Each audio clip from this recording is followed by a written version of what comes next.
right in here, you have a fair value gap in the form of a SIBI, sell side imbalance, buy side inefficiency. This candle's high right here. If you draw a line out, this is institutional order flow entry drill. Institutional order flow entry drill is where the market just trades just a little bit inside the fair value gap and then drops. That's what that is. It's not a full closure of the gap. It just goes in a little bit and then go. That's why when you see me pyramiding and when I'm doing my trade executions, every single time I do a entry into the fair value gap, I'm always trying to pyramid right there. Because every time I try to fancy dance and try to get the midpoint, consequent encroachment, I rarely ever get it. So that may be where I believe that the ideal entry should be for me, but I don't care about the couple ticks that I might be losing in terms of profit or saving in a stop loss. That's not going to make or break the idea for a trade for me. So as it enters the fair value gap, institutional order flow entry drill, all that means is you're entering just the smallest little bit inside of a fair value gap, and you're entering based on that within a narrative or directional bias with the belief that even if it does close in the fair value gap entirely, it doesn't make a difference. It won't hurt me. I'm not going to take the full position there. I'm going to enter a partial of something like a pyramid. So if I'm going to enter it as a full 100%, this is the first time I'm getting in a trade because maybe it's already been moved for a while.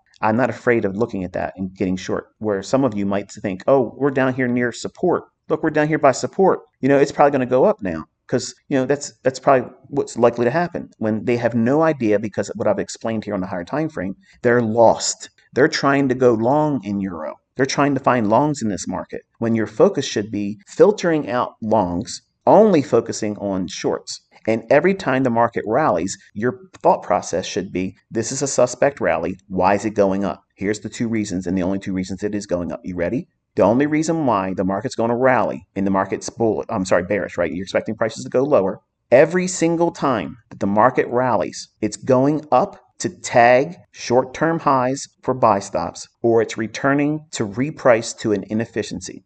This high here ran above this high. This high here ran above this high. See that small little separation in here? Very small. It overshoots it in here. That's fine. Breaks lower. What's this rally doing? Inefficiency right here. And what's this wick? Split that wick in half. That's inefficiency. Wicks are gaps. Anytime you're bearish, folks, listen, okay? If we are bearish based on what we think the move's going to be on the weekly chart, is it going to be expanding higher or expanding lower for an objective that can be seen on the weekly chart? That's the beginning of building a bias for the week, not daily, for the week. So that means we're looking for only buys if we think the weekly chart is going to print a candle that's expanding higher. Then you go to your daily chart and you look at, okay, I'm looking for the next areas of interest, these key levels. Where's the market gravitating towards? Where's it moving towards?